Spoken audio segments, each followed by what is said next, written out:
this is 365801 and this is another year in BL review video, and this is for the worst books I read in 2023.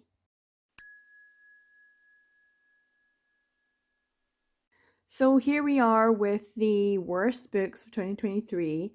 Now the best and easiest way to really see what is on my worst list is to go to my Goodreads and just scroll through and then pick out any of the 1 and 2 stars that are on the list of things I read in 2023 and just put them in the list. But unfortunately, that's not necessarily the case because some of them got a low score, but they got a low score even though I had expectations of them being good. And so they're more likely to be on the disappointments video. So check that one out. But the worst books I've kind of come to realize, and I did a bit of analysis, I think it's because they didn't end up on my DNFs. Now I'm a little bit hateful in my DNF video because a lot of these things I read quite substantially and then ended up giving up. And there's a sense that I really didn't. I don't like when you give up on something, but these ones have a bit more of a dislike, probably because I persevered, I pushed through and finished. So I mean, in some respects, they're better than a DNF because I managed to get to the end rather than give up 80% of the way through because I just had it. But these ones, I feel like I had to push through, and that's the ultimate way of defining a worst book, is that I had to really persevere to finish the book, and then I finished it, and I still wasn't happy about that. The outcome wasn't great. So yeah, it's how I'm going to define the worst books, are the ones that I read even though I wasn't happy about having read them. They didn't make me feel any better. We're going to start with one that I've already mentioned in another video, and that is The Great Gatsby. It's one that is the most shelved book, so it's like front and center on my review of the year. And I did only give it 2 stars on Goodreads, but it's actually one of the highest rated worst books. In fact, it is the highest rated worst book on this list. So in terms of the list, it's the best of the worst. And that's because even though it says 2 stars, it's actually more of a 2.5 star read. But they don't do half stars on Goodreads. And unfortunately, it's not good enough to be rounded up to a 3. It's still very much more on the 2 star section. But I do feel like I should just caveat. I understand this is a great book. I understand it's a great American novel. I understand that it's very well loved and obviously very well read because of the number of ratings. It's just that it is one I had to push through to get to the end of. And it was at the halfway mark, and I was like, I really don't like any of these people, and they are all unlikable, and they're so vacuous and selfish. Why am I reading this? But because it's such a short book, and I had the audio, I thought, just push through, and so I did. And I do think it's really interesting, and I was having discussions with Bazaar about this and looking into it more. And yeah, I do see some queer things, because I did think, is this queer? Is there a little bit of queerness? And it's really interesting because there's so much queer subtext in books from the first 50 years of, well, even later, pretty much a lot of books in the 20th century, but the early 20th century, in the 50 years. And I was just thinking how interesting it was that it's kind of so nihilistic that there are, even though this is thought of as a great American novel, it's almost like an anti-American novels. And maybe that's what makes a great American novel, is to take all the stereotypes that we think about America and what makes an American and what makes America great and all that kind of stuff, and the stereotypes of the American dream and working hard and the lack of class system and all that kind of stuff, and actually highlighting the fact that that's BS, and that there very much still is all of these negative features within American society and culture, and maybe that's what makes it a great American novel. But for me, it was almost like it's an anti-American novel, because the idea of the singular person, the individual, the selfish nature is very Western. Maybe that's because I've lived in Japan, and so thinking about like Japanese ideals versus Western ideals, and how the American dream is to be the person who makes it in life. And yet, The Great Gatsby shines a light on the selfish nature of this time period and these individuals, and how there's a tragedy there in the end, that it's not beneficial to society to have these sorts of thoughts and actions. And that kind of made me feel a bit like No Longer Human from Osamu Dazai. That really Japanese way of looking at the world, like, hey, yeah, you can be selfish, but you know what? There's going to be tragedy in the end. And the whole nihilistic idea of being selfish and hedonistic, and that the only thing left is death, because even in this, like, when you think about it, death and taxes is supposed to be the only thing you can rely on to be inevitable. But in The Great Gatsby, it's just death. It's not even the taxes, because if you're rich enough, you don't actually pay tax. So really, it is very nihilistic in that respect, that the only thing you can rely on is inevitability in death. So yeah, it was something that I could see the benefit, and the, for having a school textbook, and here's the text we're reading in English, and something that people do like. But for me, it was something I had to push through, which is why it's on this list and why it's got a 2-star rating. I see the greatness in it, and yet I did not enjoy it and had to push through to finish. And therefore, that's why it's on this list. But yeah, it is the best of the worst. Let's go on to something else now. And this is one that I got a NetGalley version of. And this is Small Nozomi and Big Yume, Volume 1. A very, very different, very, very different 2-star. And I would say this is more of a 2-star. This is more of a, more closer to the 2-star than that. It feels bad to go from The Great Gatsby to Small Nozomi, Big Yume. Because when I compare the two, like, one is objectively good, one is objectively bad. Small Nozomi and Big Yume, there was something about it I just didn't like. One, it was the whole borrowers aspect of it, and I was never really a fan of the borrowers. But also, the way that the female characters are presented in this, I just found that there was an underlying sexuality or sexualization of them that I just found uncomfortable, and that's why I gave it a 2 in the end. One, I found it kind of boring because I didn't really like the borrowers when I was younger. There was a little bit of an aspect of like, oh, that was okay, but for me, I wasn't really a huge fan of it. But the neat aspect as well, and yeah, everything about this was just like, meh. It did end in a really interesting way, but not enough for me to want to ever pick it up. So yeah, it wasn't a great one for me, and that's why it's on this list. On to another one. This is a male romance one, and oh my god, did I have to push through to finish this one. It was horrendous. This is part of the Sanctuary series by B.A. Tortuga, and I've heard quite a few things about B.A. Tortuga, and I was like, oh yeah, give it a go. It was one of those ones that I found on YouTube as an audiobook, and I was like, oh, okay then. What a waste of time. Just like Cats and Dogs. Horrendous. How on earth has it got a 3.65 rating? How?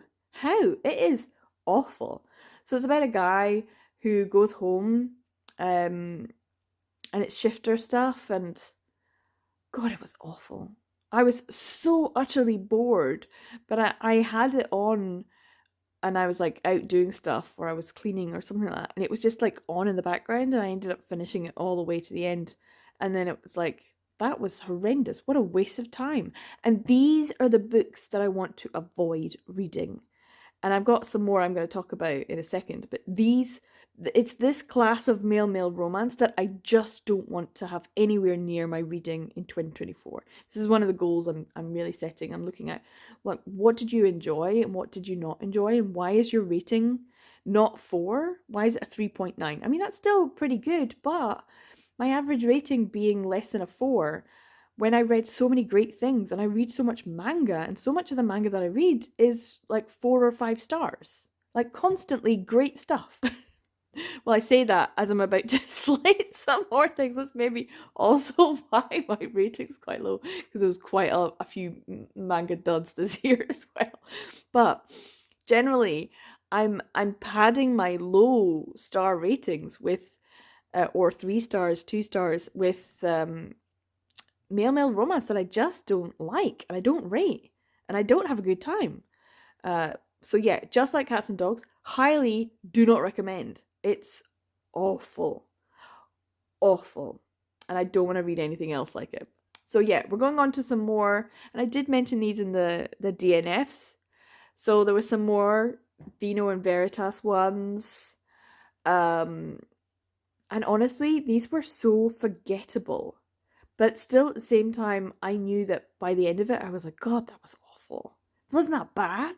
This is Undercover by Elliot Grayson. There is like an undercover guy and some sort of rich kid, and it was just like, no. I gave it 2 stars, but honestly, it's more like a 1 for me, because what happened? All I remember that it was an undercover cop kind of guy, and ugh, no, it was just one of those free things on Audible, and I wanted to listen to something while I was doing other things. And sometimes you just want something like that. That's not a reread, because I constantly was going towards rereads, and I just don't want to do that in 2024 either. But I don't want to just listen to absolute shite. I don't want to say this was, but it kind of was. It was the kind of book that you're just like, if this was in physical form, there's no way I would buy it. So why should I bother reading it? If I'm not going to give it something a 4 or 5 stars, what is the point? And that's really what this would have very easily been on my DNFs if I hadn't just had it like playing in the background while I was doing other things. It would have just ended up on the DNFs because I was bored and not really 100% paying attention to it because I was so bored. And that moves on to another one. And this is the number 1. This is Featherbed by Annabeth Albert, part of the Vino Veritas. And this is also a 2-star, but it was just so generic. And I felt like the thing is with Annabeth Albert, her books always start off really like with great premises. So if I heard the premise of it and I read the synopsis, I'm like, oh, that sounds good. That sounds like a fun one. The chickens and the bookstore owner, and the character is called Harrison. So of course I'm like, yay, I love that. And how has it got a 3.75 as the average? So I'm like down at the 2 star. This is the second Annabeth Albert that I've read, and the second one that I've given like 2 stars to or something. And I really am concerned that she's just not for me, because it kind of starts off well and the premise is good, but the execution is boring and meandering and overly long, and the third act conflict is meh, and I never feel satisfied. So these 2 books that I've read of hers, I'm just like, ugh, what a waste of time. So I'm really concerned that Annabeth Albert is just not an author for me. And I don't really, I mean, part of me is like a third chance. I want to give her a third chance, but also a part of me doesn't want to, because I don't want to give an author 2 stars for a book that other people obviously love. With 3.75, other people have enjoyed it. Other people have given probably 5s and 4s, and that's great for them, but mine's not a good score. Like, it's, yeah, this person's saying dialed it in probably, but it's just one of those things like, I don't want to give an author a low star rating on a book that is just not for me. I should have DNF'd. And when it comes down to it, I'm like, I feel bad about DNFing, but honestly, DNFing is probably better than giving a 1 or 2 star. DNFing is better than pushing through a boring book and giving a low star rating to an author that's still publishing and that has had a lot of changes going on in their life. You know, like I follow her on Instagram. I wish her all the best. I think she seems like a lovely person. So many of these authors, I'm like, I'm rooting for you. I'm really rooting for you, but I just don't want to read your books. Which sounds bad. I don't feel bad about the Great Gatsby. He's no longer here. I don't follow him on Instagram. It's fine.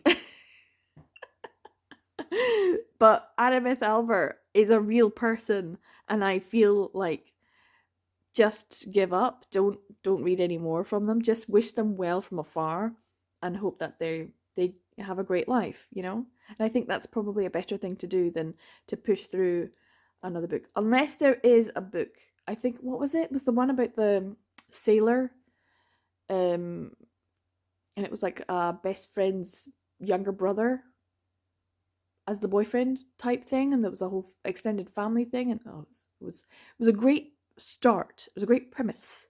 The execution was bad. So I'm wondering, is there an Annabeth Albert out there that everyone is like, this is her best work, this is brilliant, this is a banger from start to finish? Because if there's not one out there that people can recommend to me, then I'm just gonna have to say, sorry, you're not for me. And I think that's probably the best. Part ways on good terms. So yeah, we're gonna move on to some manga that I didn't like. That was like single volumes. This was from Futekiya, Fujimi no Meinchi by Mushiba. This was weird. This was really odd. It was not the kind of thing that I would usually stick with, but I kind of was doing it for a video purpose, and that's why I read it. It was odd. It was weird. It was supposed to be some sort of mystery, but there's no mystery on it. It was just not great. And there was fighting and weird jumping off buildings, and the art style not to my taste either. This was just weird, and I didn't really feel like the plot was there. Yeah, I did not enjoy it. And it also has a 3.79. I don't understand, but only 14 ratings. But mine is a pretty low one. So yeah, this is not one on Futekiya that I would recommend. And I did read not a lot on Futekiya this year, or 2023, but this was the worst, I think. One of the worst. There was a couple of other bad ones as well, but this one was the one that I was like, ugh, no. On to Honey Chocolate. This is one that I kind of feel bad about because this is the second book in a series, but it doesn't tell you that. I have the other book by Nanao Okuda. This is Honey Chocolate. Nanao Okuda also has another book, and I have 2 copies of it. The Object of My Affection. Here it is. And unfortunately, I own them, but I didn't know that you should read The Object of My Affection before you read Honey Chocolate, because there's a character in Honey Chocolate that appears in The Object of My Affection. I still have not read that, because I read Honey Chocolate and it was so confusing, and you really felt like it was the second in a series and you needed to have read the first one. There's no way to say on the front, hey, read this one first. So I ended up reading it, Honey Chocolate, as part of my buzzword, and it was like flavors, honey and chocolate flavored things. I was like, perfect, this is perfect. So I did read the physical, but I just did not like it. I didn't enjoy it at all. I didn't like the main character either. It was the whole basketball thing. It was just, no. And the art style was really old-fashioned and not to my taste either. So yeah, Honey Chocolate was not a good one, and it ended up getting a 2-star. Yeah. Then we move on to another one, which I gave 2-star. This is the Infernal Devices manga version. I picked these up for amazing prices. They were 40p each for all three volumes, £1.20. Wow! the best. But then I had to read it to actually see if it was any good. And I still feel like that's bargain manga. Fantastic. Love finding it in charity shops. The Infernal Devices Clockwork, Princess, and all of them. This is by Cassandra Clare and Hye Kyung Baek. And I really had to push through to finish these. And I really wanted to because, I wanted to read everything or as much of what I had purchased in 2023. So that was the reason for it. It was like, you bought this, even if it was only 40p, put the hours in, read this. And I just, in a very similar way, I did not find the characters engaging or likable. I didn't find the plot cohesive. It was kind of meandering. There was a lot of it was kind of obvious in some respects, certain things, and also some of it was like, well, that's just convenient, isn't it? It felt like there was plot holes and convenient things in the plot happening, and you just felt like, no, this isn't good. And I don't know how much of that is Cassandra Clare, and how much of it was part of the adaptation, because sometimes, and I'll talk about this in a bit. I'll talk about it in a second. Sometimes manga adaptations of novels or light novels are successful, and sometimes they're not. And I don't think the art style was terrible, but it wasn't my taste. But I didn't really feel like the story adaptation was particularly well done either. But I'm not sure, because I haven't read the Cassandra Clare version, if that was the novel or if that was the adaptation. So yeah, this ended up getting 2 stars for every volume across the board. I was bored and had to really push through. I know a lot of people love Cassandra Clare, even though there's a lot of well-documented nonsensical things around Cassandra Clare. She sells a lot. And also, if you were to go out and actually try and find these, they're kind of pricey. I was really surprised. So I got a good deal for them, 40p each. But I would not be sad to sell them on and get my money back, which is not a lot. My £1.20. So yeah, Infernal Devices, not my thing, unfortunately. But then I'm not surprised, because I don't think Cassandra Clare is my kind of writer either. So on to a very other one, which is another adaptation. So this is Saki Aida's Deadlock, and the illustrator and the adaptation is done by Yu Takashina. This is the first I'm going to talk about of my buddy reads that have ended up on this list. So if you want to, you can go and check out my buddy read review video. I'll put a link, because quite a few of them have ended up on this list. So I'm not going to talk about them too much once again, because that's just repeating myself. But yeah, it's not a surprise that this has ended up on the list. It's also not the worst, but it's pretty much up there. Because it was just not a great adaptation, but also I don't really think Deadlock's a great story either. But the saving grace of this, the one thing that is like, no, you don't get a 1 star, you get a 2 star, because the art is absolutely beautiful. I love the art by Takashina Yu. It's just stunning. The cover art, the insert ones, the art throughout, it's very, very beautifully done. And I think perhaps it's a difficult book to actually adapt into manga form, because of how much is actually in the story, and how much you can't put in the story, because there's just so much. And also the topic is not really one that I'm enamored with anyway, which is why this isn't on the disappointments list. So if I had expectations of this being good, this would have ended up on the disappointments list. But when I had to decide, is this on the worst list or the disappointment list, I had to say, you had no expectations of this being good, other than it being beautiful. And it lived up to that, which is why it gets 2 stars and not 1. And it's definitely not the worst thing I read. For sure, not the worst thing.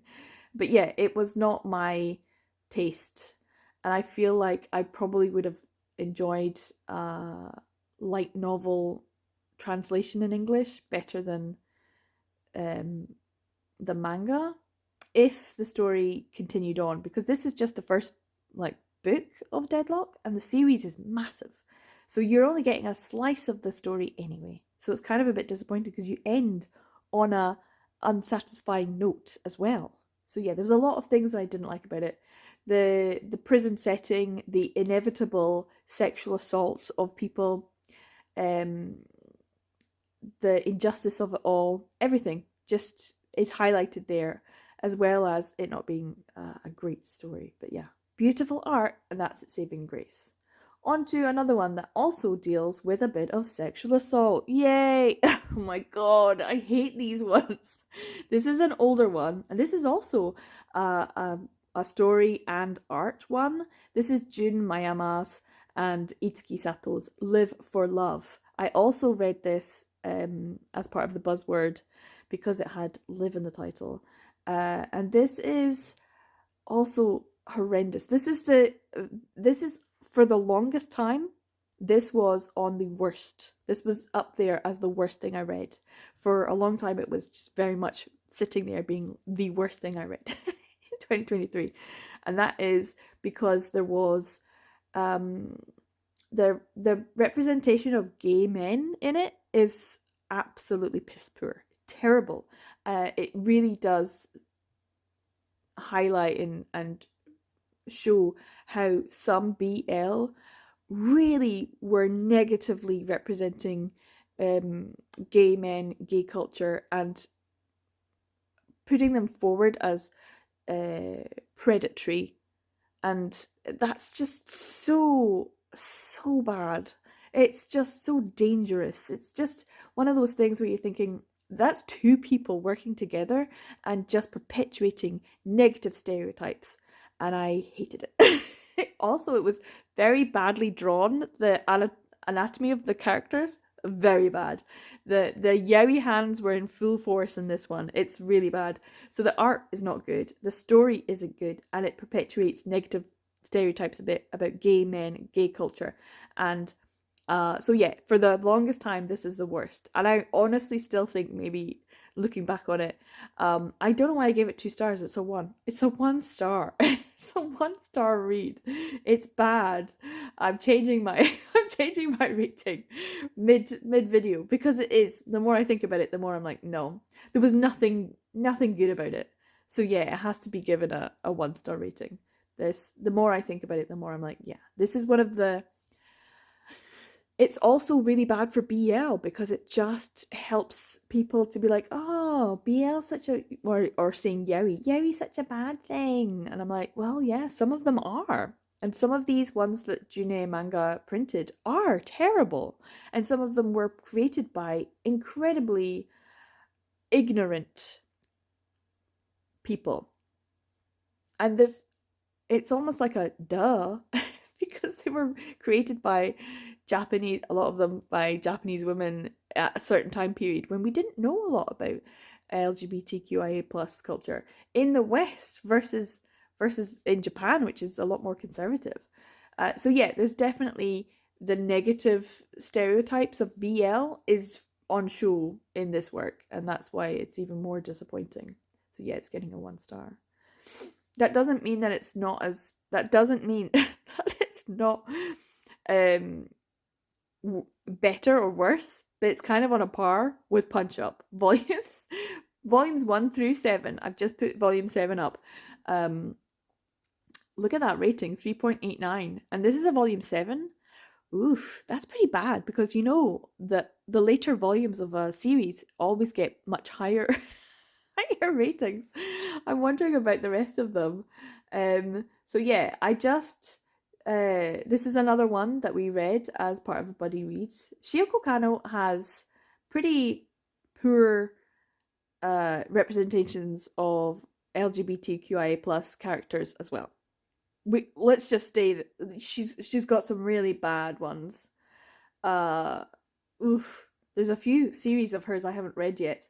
But yeah, what's that? 3.9, 3.9, 4.03, 4.07, 3.88, let's see, 3.87, 3.7, 3, 3.89, and 3.88. Yeah. So for a series, it should go up and up and up because the later volumes should all be much more, but they're all pretty much the same, very less than 4 stars. And that's pretty bad for the later volumes. But I have to say, there were certain volumes that were just so horrendous. And the representation of trans women, my God, absolutely horrendous. Now, I know Katie didn't hate it as much as I hated it. And I don't think she loved Crimson Spell as much as I loved Crimson Spell. But it was pretty obvious between the two. This was our April read? Our May read? I think it was our April read when we compared and contrasted to 2 longer running series. We had a lot of volumes to read. And oh my God, this was such a slog to finish. Crimson Spell, no problem. Could read that, easy peasy. But Punch Up, this was a real slog. I will never reread this. If volume 8 comes out, I will read volume 8, but I'm not going to reread volumes 1 through 7. I just don't think I'll do it again. Maybe in about 10 years' time, I'm like, how bad is this? And then I'm like, whoa, this is really bad. It was terrible. Go watch that video if you want me roasting this for a lot longer than 5 minutes. But this is, it's pretty bad. I just think there's no need for this to be as long as it is. And I feel really sad for Oki, the character that's with Motoharu. I just don't see the two of them being a good couple. And yeah, Shioko Kano has some poor ones. I read one last year. I'm trying to think. It was Kiss All the Boys. Oh my God, that was terrible. So Shioko Kano has previous form of being some of the worst things. Punch Up, though, I don't think it was a disappointing read because my expectations were low, and that's why it's not on the disappointing reads list. But it is very poor, and the representation of LGBTQI plus characters is just abysmal. Really poor. So yeah, I do not recommend you read this. It's offensive. On that note, we have 2 of the last ones, which is another one that was in the buddy read, and that's Incubus Volume 3.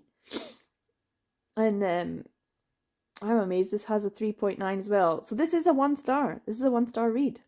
I gave volumes 1 and 2 2 stars, but volume 3 was a 3 star. This was painful. This was painful to read, and I knew. I mean, the best thing about this is that I've read it, and I will never need to read it again. It's so awful. I don't really want to say too much about it because I have roasted it in other videos. One, the actual reading vlog, go watch that one, or in my buddy read review video, because unfortunately many of our reads this year were my worst reads of the year, and I feel like we need to do better. We need to find some good ones, but you never know until you read something in your collection how bad it is. And Incubus, I suspected, and that's why this is definitely on the worst reads list, because there was no expectation that I was going to enjoy this. And I know what you're thinking. Well, you thought it was going to be bad, and so by reading it, you were a self-fulfilling prophecy. There's an element of truth to that, because if I had gone into this thinking that this was not an OEL, that this was originally a Japanese manga, I might have been like, interesting, and tried to read more into it and be like, I wonder if this is a representation of this kind of aspect of Japanese culture. Instead of going, this is shit. There's a difference in your mindset if you're going into something expecting it to be good. I didn't expect this to be good, and it was worse.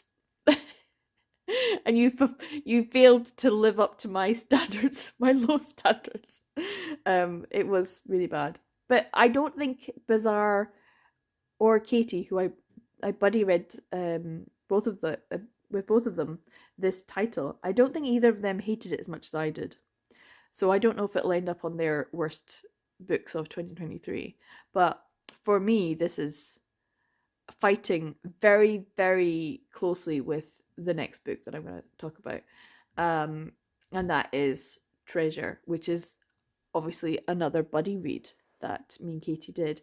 And this does have a 1-star rating. So the two 1-star ratings are very much at the top of the worst list. I can't think of anything else that I've read in 2023 that would top these two. This one had so much SA, R word, between step cousins, apparently.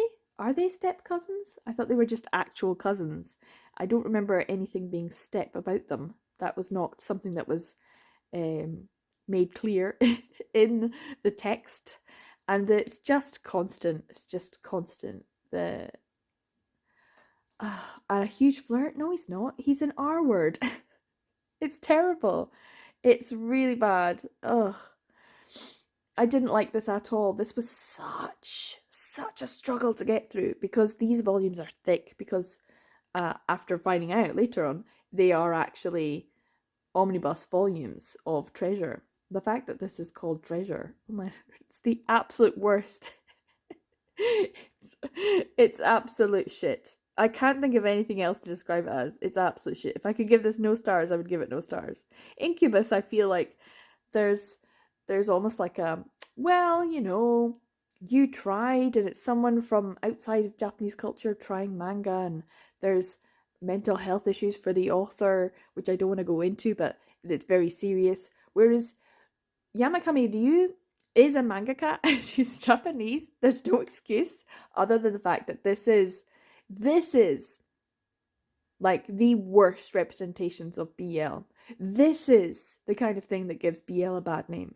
This is another June manga title that ends up on my worst list because like Spiral in the Sand was really, really bad as well. Oh, I hated that one. What was the other one that I really hated like 2 years ago?